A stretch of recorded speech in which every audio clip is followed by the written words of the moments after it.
Hello, everyone. Welcome to Empower 2021.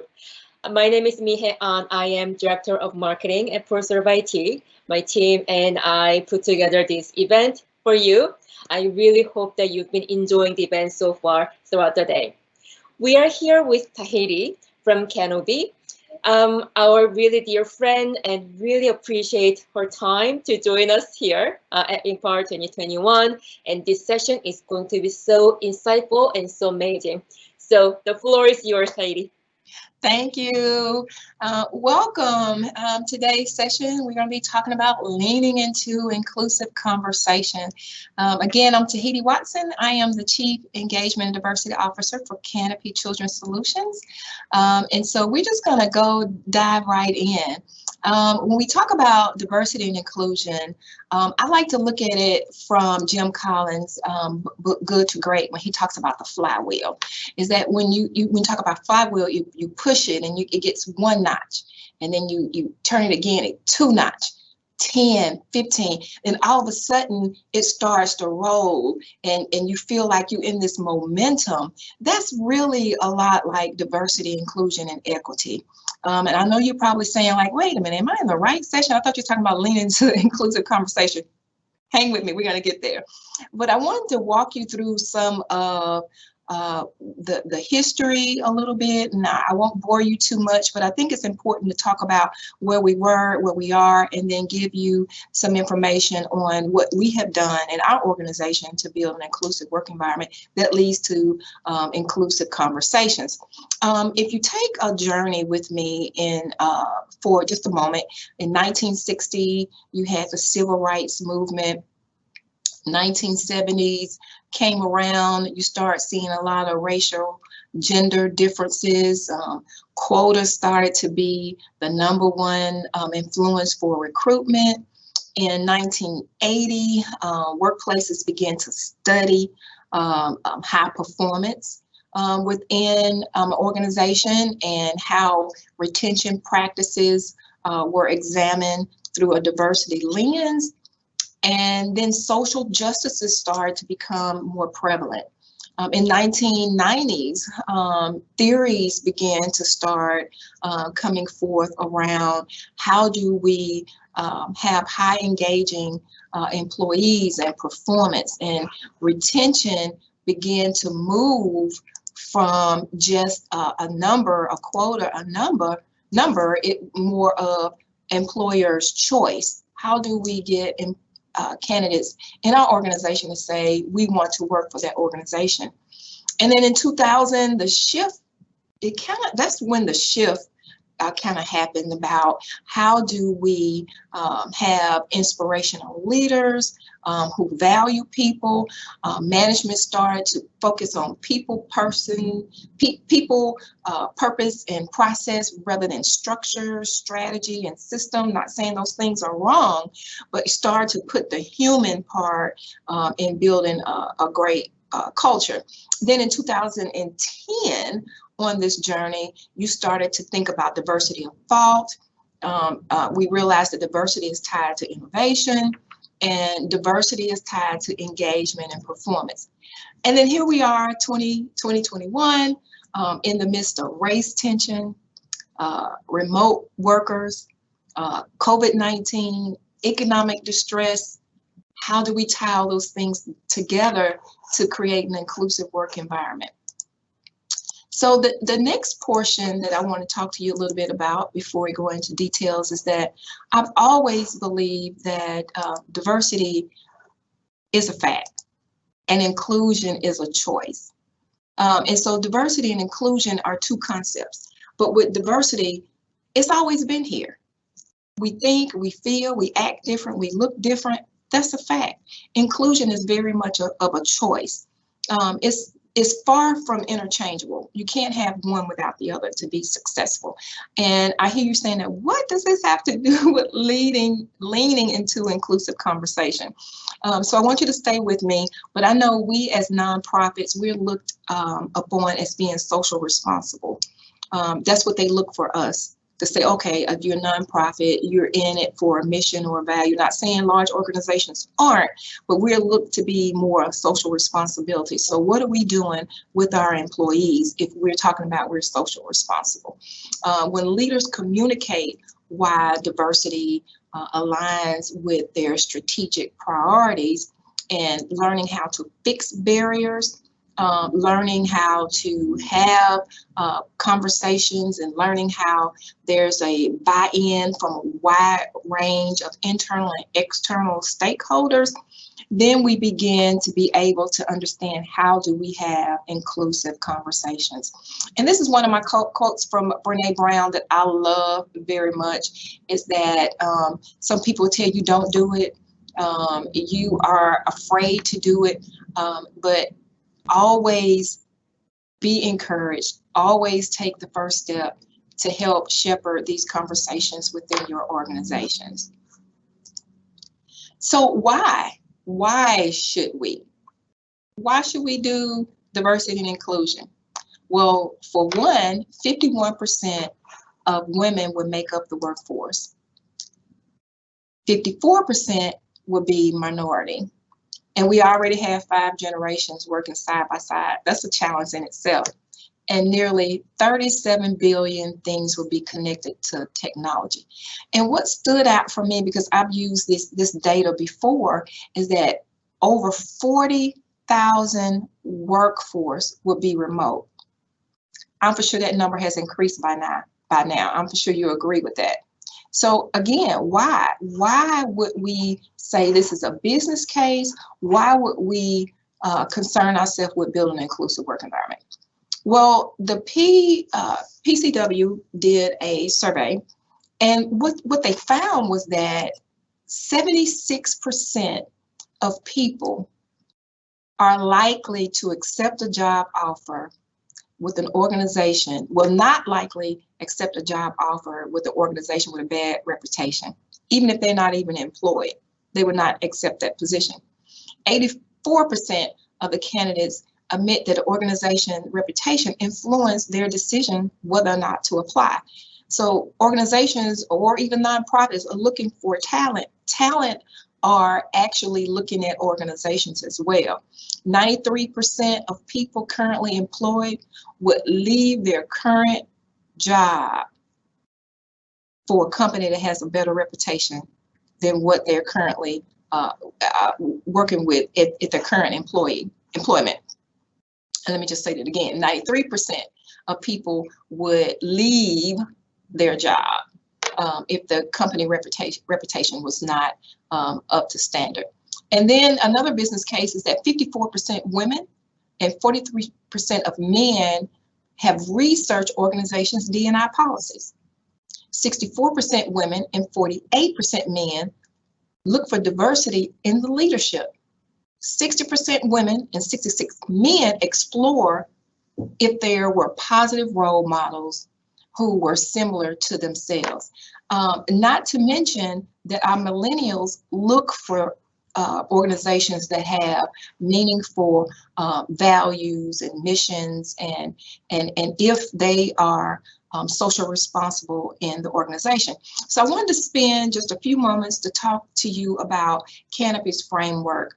I know you're still asking, what does leaning into inclusive conversation have to do with any of this? Stay with me. So we have been on this journey to create an inclusive work environment for more than 7 or 8 years. Our CEO, John Damon, when he came on board, had been with the organization for a very long time. He focused on smart and healthy, and that's where our journey started. Our framework includes leadership, feedback, recognition, learning, and development, and measuring what matters. And I want to spend just a few minutes talking on just 2 of these initiatives. One that I think is very important is the feedback. As I stated earlier, we had decided long ago that a way to create a sense of belonging was to have feedback from our employees. And I can tell you, if you've never done a survey with your employees to find out the pulse or the culture, it's very challenging. It's scary at some point because you don't really know what the employees are going to say. But I can tell you that data was so meaningful for us to start our journey. And so we listened, we were in the awareness phase, and so we began to hop into action. We've been doing CEO luncheons for 4 or 5 years now. We have taken on the journey where we do town hall meetings, because we found out through our surveys is that our employees were stating that they didn't have a voice and that no one was listening to them. And there were some things that they wanted, but they didn't know how to communicate that to their supervisor. And so the first part of building an inclusive work environment and getting to and leaning into inclusive conversation is that you're going to have to listen to your employees. And we did that through several means. Like I stated earlier, our CEO luncheons have been very, very successful. We select 12 individuals throughout our organization. We have over 500 employees, and we do the CEO luncheons every quarter. And pre-COVID, we would bring them in to our administrative office, and we would have lunch with the executive team, and we would just eat and talk about the things that matter to them the most. And we changed and added a lot of policies. We modified a lot of policies around just that particular initiative, and we do that every quarter, and that has been very valuable to us. Another part of our feedback initiative is through our employee engagement survey, and we do those every year. I stated earlier, we do take the feedback and we distribute it back out to our directors and our supervisors, and we build our action plans around those items. And the stay interviews, we do not do exit interviews. We feel like when a person has made up their mind to leave our organization, that's historical data. So we do stay interviews. We do those every year, and it's around 5 questions. It's really asking the employee, again, what do you need from Canopy? Do you feel like you belong? Do you have a sense of belonging here? Do you feel like you're valued? Do you have a seat at the table? And so those are the initiatives that we build around trust. You can't have a stay interview with a one-on-one with your team member if you have not built trust. It was difficult for some supervisors to start that journey, but I think that's the best way to start having open dialogue that leads to inclusive conversation. And the next framework is through our learning and development. And the reason why I'm skipping, because we don't have a lot of time, but those two have been very valuable for us. And our learning and development, what we started to do was from our feedback session, from our CEO luncheon, we realized we really need to have training around the initiative that we're trying to change in our culture. And that was diversity, equity, and inclusion. So last year, we started to roll out bias trainings throughout the whole organization. We started with the executive team, and we do our core leadership team. And we had those trainings, and every quarter we had an activity, an inclusive conversation activity. So this is where I'm going with how do you lean into inclusive conversations? You have to be able to listen to understand and create a psychological safe space for employees to share their stories. We've done work with our executive team. We've read books, we've looked at documentaries, and then we discussed it as a team. So if you don't have the foundation to get to leaning into inclusive conversation, it's going to backfire. And it's going to backfire because people don't have a sense of trust.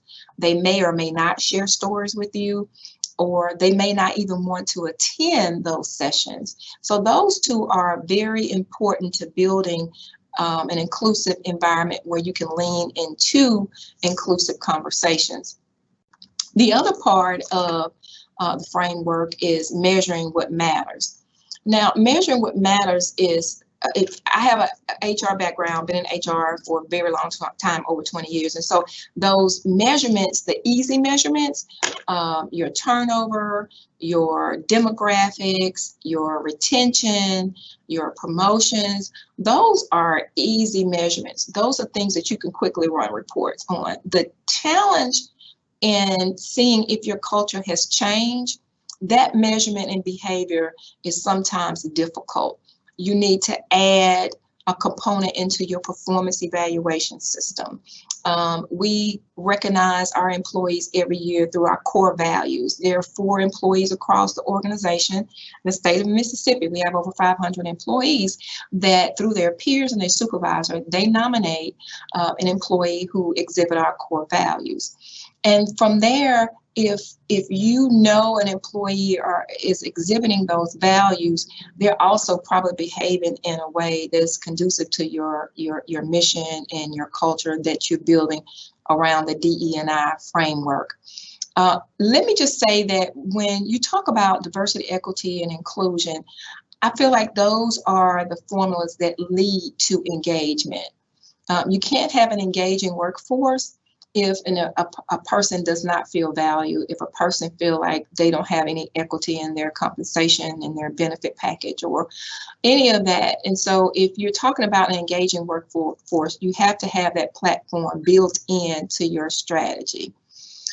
So I'm going to go ahead and close so I can open the floor for questions, but I want to lead you with one of Maya Angelou's quotes. It says, "We all should know that diversity makes for a rich tapestry, and we must understand that all threads of this tapestry are equal in value, no matter what their color."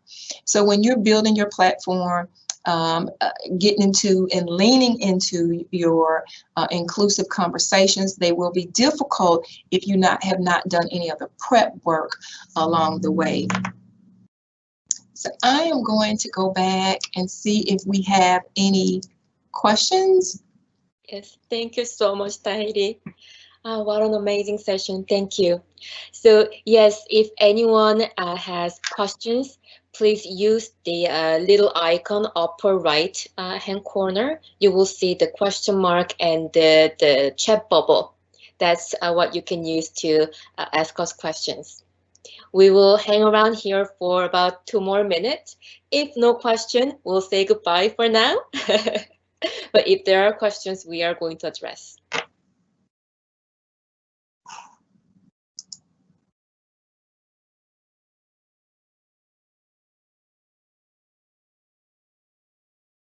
That's such a beautiful quote, Taheti. I love that quote. She's one of my favorite authors, along with Brene Brown. Yes, I really like her too. Yes. Okay, there is a question. Okay. How do we encourage other leadership to have this as a priority? You have to get buy-in. So I like to say that if you're trying to do this as an initiative, you're going to have to talk to your leaders that's in charge and explain to them how they can become an ally, how they can help lead this initiative.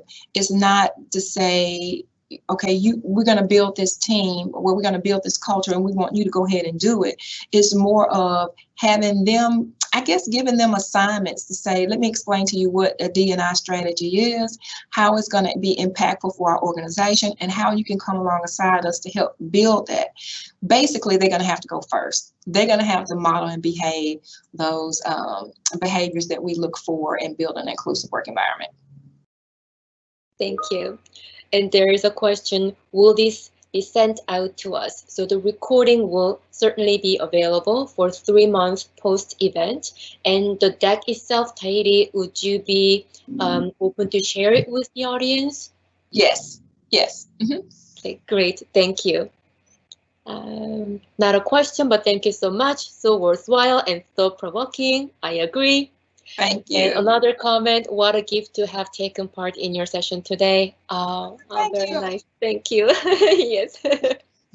And there another question, can you go into more details in regards to adding the special measurements when doing annual interviews? Okay, that's with the state interviews, I presume, about the state interviews. Okay, so we use Dick Finnegan's book, The State Interview, and it's around 5 questions. And so every year, the supervisor would meet with that individual and go over the 5 questions. And a couple of questions are, what do you think about when you drive to work? Have you ever thought about leaving our organization, and why? Do you have the tools that you need to be successful in your role? And the question, I think that's the sticky question, is it me? So the supervisor, is it something that I'm doing? Is it something that I need to do or stop doing to make you, successful or feel a sense of belonging? And so those questions are really around just the employee. It is not about performance. It is not about what coworkers have said or how, it's really just a one-on-one conversation. It's designed to build a relationship between the supervisor and the employee, and the supervisor should be able to give the employee what they want because they ask the employee. They can't assume. That's that equity versus equality component. Yes. And what change have you seen in D&I over your career? That's a good question. Huh? Oh, that is a good question. I've seen more openness for employees willing to share who they are and embrace who they are. From your LGBTQ community, from different indigenous people, they're embracing their heritage and they want to tell you who they are. They want you to embrace who they are. So I've seen a lot of openness, even in this trying time that we're in today. I've seen more people wanting to embrace and learn about different people's culture. Great. And there is a question. Can you go back one slide, please? What was the slide before? Let's see. That one? Is that one? I don't see the name there with the question, but I assume so. Okay. These are great questions. Are these face-to-face questions? Yes, they are designed face-to-face. You cannot send them to the employees and have them complete it and then you guys discuss it. It's face-to-face. And if there's something out of that, those questions that the supervisor needs to follow up, we expect that supervisor to follow up within a week or 2-week time frame. And there's a development piece that if someone states that I'm not learning anything and I want to learn X, Y, Z, and so that's an opportunity for a supervisor to develop a training plan or a career path for that employee. Great. I think that's it for now for the questions. Okay. Okay, great. Thank you again for joining the session. And Taheti, thank you so much. Thank you. It was my pleasure. Thank you, guys. Talk to you later. Bye-bye. Bye. Bye, everyone.